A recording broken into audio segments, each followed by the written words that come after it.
It blew open castle gates, brought empires to their knees, and rewrote the rules of war. One handful could level a city, and it often did. For centuries, the smoky mix fueled chaos across continents. The craziest part? It's made from just 3 simple ingredients. So what is gunpowder, and how is it made? Before we jump into the deep end, let's take a quick step back in time. Gunpowder didn't start somewhere in a fancy lab. It was born by accident in ancient China, way back in the 9th century during the Tang Dynasty. Alchemists were chasing something incredibly different, the secret to eternal life. Instead, they mixed a few strange ingredients and got something explosive. At first, the Chinese used it for fireworks to scare off evil spirits. But it didn't take long for them to realize its power could do a lot more than light up the sky. Soon, it was being packed into weapons, simple bombs, flamethrowers, even early rockets. From there, gunpowder didn't stay in China for long. It traveled west across the Silk Road, reaching the Middle East and eventually Europe. Each new place found new ways to use it and new ways to make it even deadlier.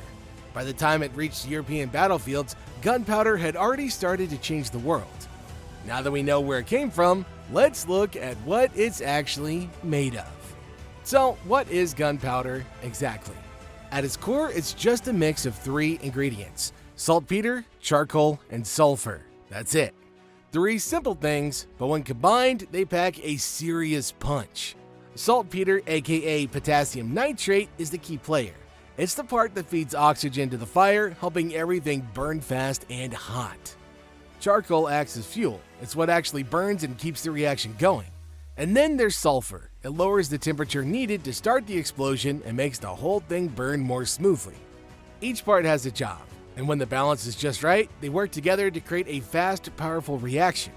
But the real magic comes in how these ingredients are made and mixed. So let's break that down. Here's where things get serious: mixing the ingredients. Gunpowder isn't just about what goes in, it's about how much of each and how well they are blended. The classic ratio is 75% saltpeter, 15% charcoal, and 10% sulfur by weight. That mix has been around for centuries and for good reason. It works. The real secret is in the grinding. Each ingredient must be crushed into a fine powder. The finer it is, the better it burns, because smaller particles mean more surface area for the reaction to catch. Back in the day, they used mortars and pestles, sometimes even big stone mills. Today, machines do the job, but the goal is still the same: a soft, even powder. Once ground, the powders are mixed together. This can be done in 2 ways: dry or wet. The dry method is exactly what it sounds like. You blend the powders carefully without adding any liquid. It's faster, but it's also riskier. One stray spark and the whole batch could go up in flames. The wet method is safer. It involves adding water or alcohol to dampen the mix. This keeps the dust down and reduces the risk of ignition during mixing. Once everything's combined, the wet mixture is dried out before moving to the next step. Precision here is everything. Too coarse and it burns unevenly. Too damp and it won't ignite properly.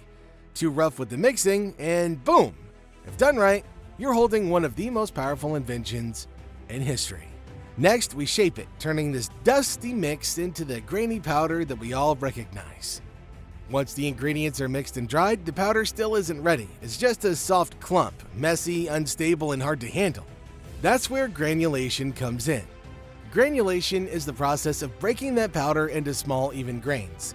Think of it like turning wet sand into tiny pebbles.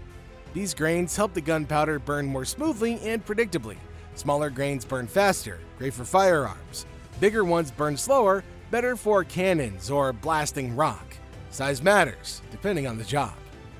To get the right texture, the dried mix is crumbled and sifted through a screen. The goal is to end up with grains about 1 to 3 millimeters wide. Not too fine, not too chunky, just right for a clean, controlled burn. But we're not done yet. There's still one more step coming. Corning means pressing the powder into hard cakes, then breaking it up again. It sounds kinda weird, but it works. This step makes the grains tougher and more uniform. It also helps stabilize the powder, making it safer to store, move, and to use. Once the grains are shaped and dried a final time, the gunpowder is ready to go. But even now, make no mistake, it's still dangerous. That's why the final step is just as important, storing it safely. After granulation and corning, the gunpowder still needs one last thing: proper drying. Even a little moisture can ruin its power. Wet gunpowder won't burn right or at all. That's why the final drying step is crucial. The grains are spread out and left to dry completely, usually in a warm, dry space with plenty of air. No shortcuts here. If it's not bone dry, it's not ready. Now comes storage. Back in the day, they used wooden barrels or metal canisters, often stored in separate buildings called powder magazines, just in case something went wrong. Even a small accident could mean disaster.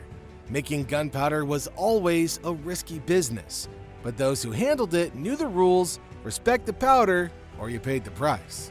Now that we've seen how it's made and stored, let's step back and look at what the simple mixture actually did to the world. Working with gunpowder has always been dangerous. One wrong move, a spark, a slip, a static charge, and it could all go up in smoke. History is full of tragic accidents. Entire factories have exploded. Workers have died. Even cities were rocked by blasts from poorly stored powder. That's why, over time, people got smarter about safety. Strict rules, protective gear, and isolated storage areas became standard. Today, gunpowder manufacturing is a carefully controlled process, but the risks are still very real. And yet, despite the danger, people kept on making it. Why? Because gunpowder changed everything. It revolutionized warfare. Castles and armored knights were no match for cannons and muskets. Battles were faster, louder, deadlier. Gunpowder gave armies new power and reshaped the balance of power across continents. But its impact didn't stop on the battlefield. Gunpowder also powered mining, blasting tunnels through mountains and digging deep into the earth. It made large-scale construction possible, and of course, it gave us fireworks. Bright explosions that light up the sky, still echoing the same force that once changed empires. All of that from 3 simple ingredients. Gunpowder might seem kinda basic, just saltpeter, charcoal, and sulfur, but its impact has been anything but. It changed how we fight wars, how we mine the earth, and how we celebrate in the skies. From ancient China to the modern world, this explosive invention transformed technology, shaped societies, and redrew the map of history. And if you enjoyed this deep dive into the history of gunpowder, don't forget to like, subscribe, and stick around. There's plenty more to come.